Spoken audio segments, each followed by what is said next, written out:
अस्सलाम वालेकुम। Pakistan defence analysis में खुश आमदीद।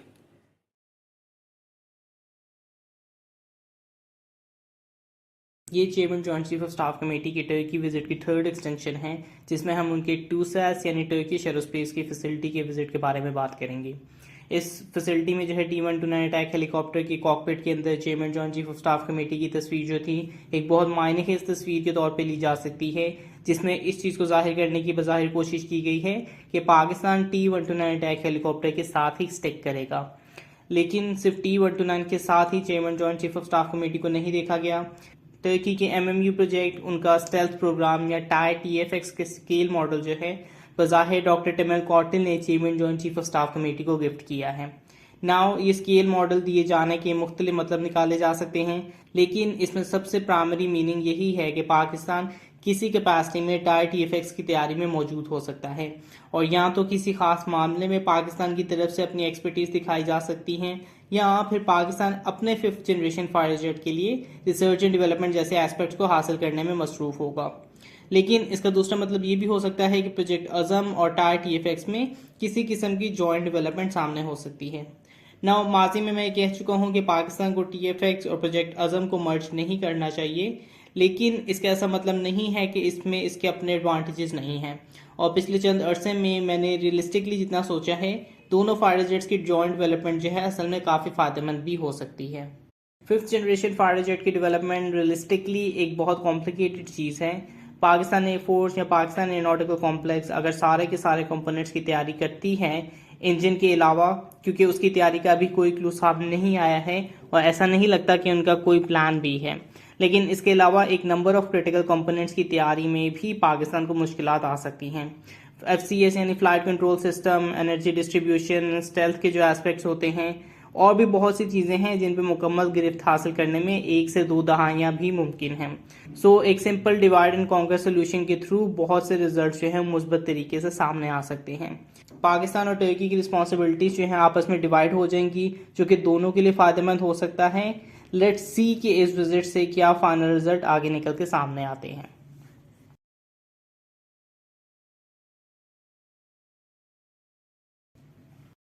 ये एक आर्टिकल ग्लोबल टाइम्स में लिखा गया है, जिसमें एक वॉर प्लेन बनाने वाली कंपनी ने अपने स्टेल्थ फाइटर जेट की तैयारी में चंद बहुत अहम टेक्नोलॉजिकल ब्रेक थ्रू हासिल किए हैं, और ये जिसकी वजह से 2021 में उसके मजीद टेस्ट कंडक्ट किए जा सकते हैं और मजीद रिसर्च एंड डेवलपमेंट पे काम किया जाएगा। आर्टिकल में मेंशन नहीं किया गया कि कौन सा फाइटर जेट है जिस पे इस तरह की डेवलपमेंट की जा रही है, लेकिन इस डेवलपमेंट की डिपिक्शन के लिए FC-31 फाइटर जेट के विजुअल सामने रखे गए हैं। तो एक कॉमन अजम्पशन यही है कि तमाम सक्सेस उन्हें FC-31 फाइटर जेट के हवाले से मिली है। इसकी एक और वजह यह है कि शेनियांग एयरक्राफ्ट कॉरपोरेशन की जानिब से स्टेटमेंट रिलीज की गई है। शेनियांग ने सिर्फ यही न्यूज़ जारी नहीं की है, उनके मुताबिक उनकी जानिब से जो है एक नेक्स्ट जनरेशन यानी कि 6th जनरेशन फाइटर जेट की तैयारी भी की जा रही है, और इस हवाले से स्ट्रक्चर एंड फंक्शन इंटीग्रेशन और थर्मल अडेप्टेशन जैसी टेक्नोलॉजीज पर रिसर्च एंड डेवलपमेंट की जा रही है। इसके नतीजे में एक ऐसा टेक्नोलॉजिकल सिस्टम भी आहिस्ता आहिस्ता तैयार किया जा रहा है जो कि कंपनी की टेस्ट प्रोडक्शन और रिसर्च के लिए इस्तेमाल होगा। चाइना का 6th जनरेशन फाइटर जेट 2035 के करीब तैयार किया जा सकता है, और जहां तक उनके 5th जनरेशन फाइटर जेट की बात रही यानी FC-31 की, शेनियांग इस फाइटर जेट से बहुत से ब्रेक थ्रू हासिल करने की कोशिश कर रहा है, जिसमें ऑटोमेटेड फाइबर प्लेसमेंट मौजूद है, additive manufacturing, electromagnetic surface defect control जैसी चीज़ें, जिससे कामयाबी के साथ इस एयरक्राफ्ट को डेवलप किया जा सकेगा। ये FC-31 की एंटिसिपेशन में मजीद इजाफा है। इसका फाइनल गोल तो J-35 या J-31 ही है। लेट्स सी कि कब तक जो है शेनियांग एयरक्राफ्ट कॉरपोरेशन अपने फाइनल प्रोटोटाइप के विजुअल सामने लेकर आते हैं।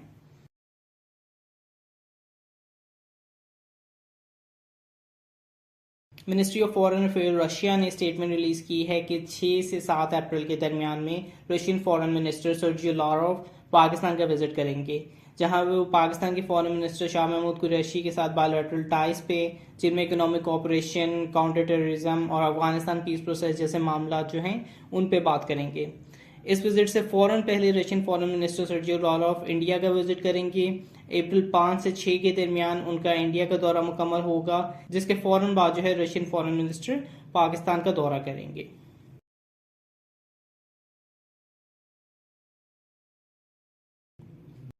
पाकिस्तान के पोजीशन में मौजूद JF-17 थंडर के ब्लॉक 1 वेरिएंट्स इस मौके पे अपनी अपग्रेडेशन की फेज में मौजूद है और इसी सिलसिले में ऐसा मालूम होता है कि पाकिस्तान के कलर्स में पेंटेड स्पेशल ब्लॉक 1 का यूनिट नंबर 11 भी अपनी अपग्रेडेशन के मराहिल में है।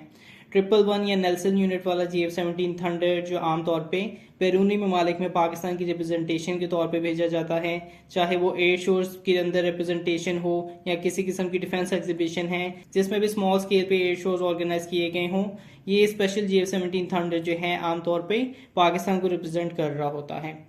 हमने माजी में देखा है कि जो ब्लॉक 1 JF-17 थंडर अपग्रेड होते हैं उनका रेडॉन कलर आमतौर पे लाइट ग्रे या उनकी बॉडी कलर का होता है, सॉर्ट ऑफ लाइट ग्रे, जो कि पहले के रेड ऑन कलर से थोड़ा सा डिफरेंट होता है। प्लस प्रिज्यूमेबली अब कम अज कम ब्लॉक 1 के 50 यूनिट में से पहले 11 यूनिट जो हैं वो अपग्रेड किए जा चुके हैं। ये ब्लॉक 1 ऑलमोस्ट ब्लॉक 2 के स्टैंडर्ड्स पे अब अपग्रेड हो चुके हैं, जिसके बाद इन सब JF-17 थंडर्स में एसा रेडार का इजाफा भी मुमकिन है, जिसकी लोकल मैन्युफैक्चरिंग की न्यूज़ भी चंद अर्सा पहले जारी की गई थी।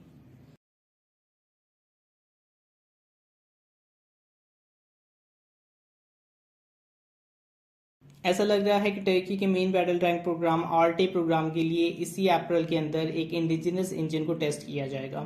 चंद अर्सा पहले एक खबर सामने आई थी कि टर्की ने अपने मेन बैटल टैंक आरटे टैंक के लिए इंजन और ट्रांसमिशन का कॉन्ट्रैक्ट साउथ कोरिया की कंपनीज के साथ किया है, लेकिन अब डेली सभा के अंदर जो है ये बताया जा रहा है कि टर्की अपने इंडिजिनस इंजन की तैयारी में भी मसरूफ है, जिसके बेंचमार्क्स इसी अप्रैल में टेस्ट किए जाएंगे।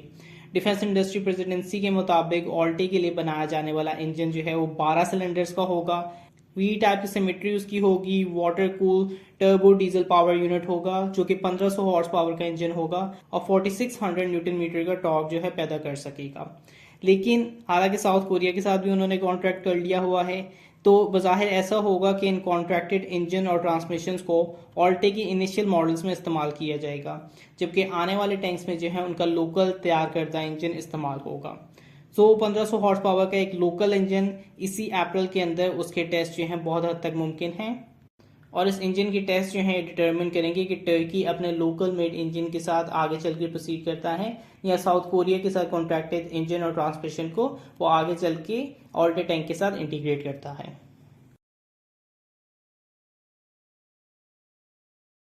लाइक वीडियो सब्सक्राइब और अगर आपकी कोई फीडबैक है तो उसे कमेंट बॉक्स में डालिए। तब तक के लिए पीस आउट, पाकिस्तान जिंदाबाद।